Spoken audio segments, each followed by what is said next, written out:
എൻ്റെ പേര് എൽസമ്മ. ഞാൻ അയർലൻഡിൽ നിന്ന് വരുന്നു. 2018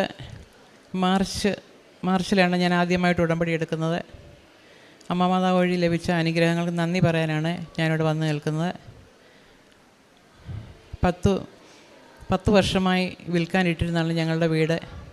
പല തടസ്സങ്ങൾ മൂലം അത് വിൽക്കാൻ പറ്റുന്നില്ലായിരുന്നു. അവസാനം ഞാനിവിടെ വന്ന്, ടൗണിലാണ്, വഴിയുണ്ട്, എല്ലാം ഉണ്ട്, എല്ലാ സൗകര്യങ്ങളോടും കൂടി ഒരു വീടാണ്.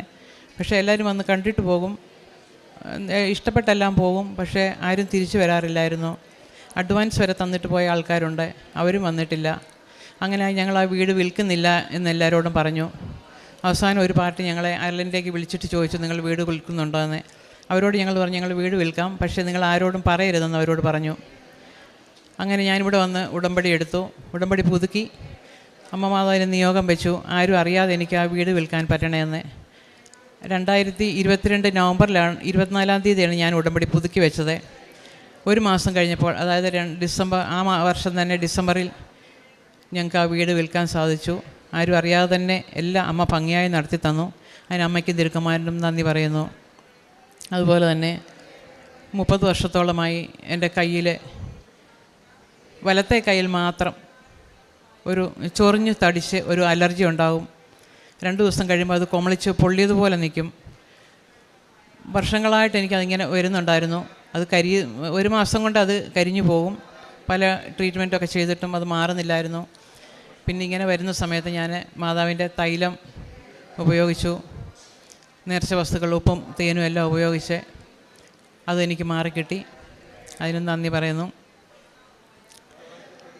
അതുപോലെ എനിക്ക് സൈനസൈറ്റിസിൻ്റെ അസുഖം, അതും 35 വർഷത്തോളമായിട്ടുള്ളതായിരുന്നു. എൻ്റെ മൂക്കിൽ നിന്ന് എനിക്ക് ബ്ലഡൊക്കെ വരുമായിരുന്നു. ട്രീറ്റ്മെൻറ്റുകളെല്ലാം ആയുർവേദം, അലോപ്പതി, ഹോമിയോപ്പതി എല്ലാം ചെയ്തിട്ടുണ്ട്, അതും മാറുന്നില്ലായിരുന്നു. അവസാനം ഞാൻ തൈലം ഉപയോഗിച്ചു, വിശ്വാസ പ്രമാണം ചൊല്ലി, ഉപ്പും തേനും കഴിച്ചു. അതിലൂടെ എനിക്കതും മാറിക്കിട്ടി.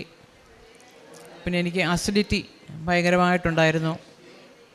ചായ ഞാൻ കൂടുതലായിട്ട് കുടിക്കുമായിരുന്നു. ചായയും കാപ്പിയായിരുന്നു ഞാൻ മെയിനായിട്ട് കുടിച്ചുകൊണ്ടിരുന്നത്. ഉച്ചവരെ ഭക്ഷണം കഴിക്കാതെ ചായയും കാപ്പിയും കുടിച്ചുകൊണ്ട് നിൽക്കും. അങ്ങനെ അസിഡിറ്റിക്ക് ഡോക്ടറെ കണ്ടപ്പോൾ ഡോക്ടർ പറഞ്ഞു ചായയും കാപ്പിയും നിർത്താൻ പറഞ്ഞു. എനിക്കത് ബുദ്ധിമുട്ടായിരുന്നു. എനിക്ക് ചായ കുടിച്ചില്ലെങ്കിൽ തലവേദന ഭയങ്കരമായിട്ടുണ്ടാകും. ഞാൻ പല പ്രാവശ്യം ട്രൈ ചെയ്ത് നോക്കി നിർത്താൻ എനിക്ക് പറ്റുന്നില്ലായിരുന്നു. പിന്നെ ഞാൻ അവസാനം തേനും ഉപ്പും എല്ലാം ഉപയോഗിക്കാൻ തുടങ്ങി, തൈലം ഉപയോഗിച്ചു. അങ്ങനെ എനിക്കത് മാറിക്കിട്ടി. ഇപ്പോൾ എനിക്ക് എരിയും പുളിയൊക്കെ കഴിക്കാൻ കഴിയും. എൻ്റെ അസിഡിറ്റി പൂർണ്ണമായിട്ടും മാറി. 6 മാസമായിട്ടിപ്പം ഞാൻ ചായ ഉപയോഗിക്കാറില്ല. ഞാൻ സീരിയലിന് ഇച്ചിരി അഡിക്റ്റായിരുന്നു. 12 സീരിയലൊക്കെ ഞാൻ ഒരു ദിവസം ഇരുന്ന് കാണുമായിരുന്നു. അതെനിക്ക് ആഗ്രഹമുണ്ടായിരുന്നു നിർത്തണമെന്ന്. ഞാൻ പ്രാർത്ഥിച്ചു, അമ്മ മാതാവിനോട് എന്നും പ്രാർത്ഥിക്കാം എനിക്കൊന്ന് മാറ്റിത്തരണമെന്ന്. ഒരു ദിവസം എനിക്ക് അത് നിർത്താൻ സാധിച്ചു.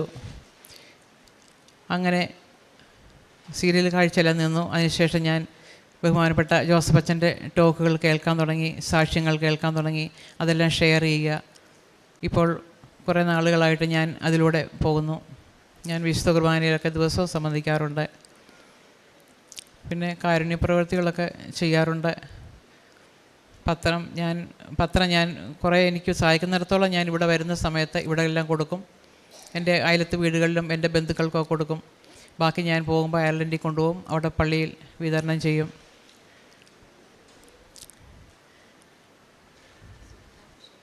സുഗന്ധാഭിഷേകം എനിക്ക് പല പ്രാവശ്യം ഉണ്ടായിട്ടുണ്ട്. എനിക്ക് സൈനസൈറ്റിസ് കൂടി നിന്ന സമയത്ത്, മൂക്കിക്കുള്ളിൽ ബ്ലഡ് വരുന്ന സമയത്ത് ഈ സൈഡിൽ കൂടി ഇങ്ങനെ സുഗന്ധാഭിഷേകം ഭയങ്കരമായിട്ടുണ്ടായി. അതിനുശേഷം ആ ബ്ലഡ് വരവങ്ങ് നിന്നു. പിന്നെ അങ്ങനെയാണ് അത് നിന്നത്. അതിനുശേഷം ഉണ്ടായിട്ടേ ഇല്ല. പിന്നെ ഒരു ദിവസം ഞാൻ ഉറക്കത്തിൽ അമ്മ എന്നെ പേര് ചൊല്ലി വിളിച്ചു.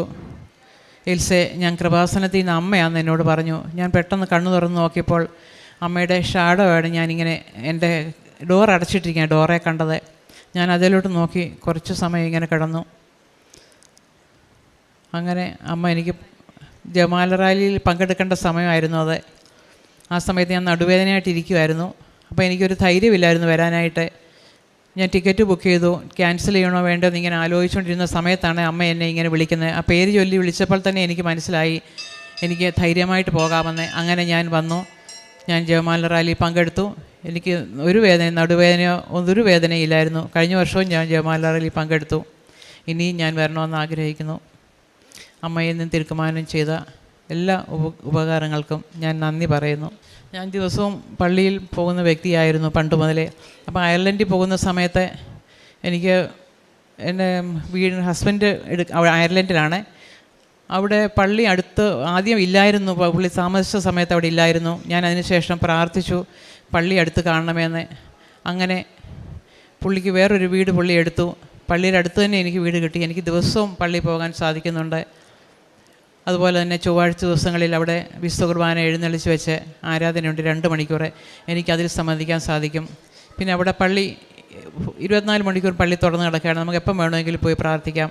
അങ്ങനെ ഞാൻ കുരിശിൻ്റെ വഴിയൊക്കെ അവിടെ പോയി ചെല്ലാറുണ്ട്. അങ്ങനെ ഒരു പ്രാർത്ഥന ജീവിതത്തിലൂടെ ഞാൻ മുന്നോട്ട് പോകുന്നു.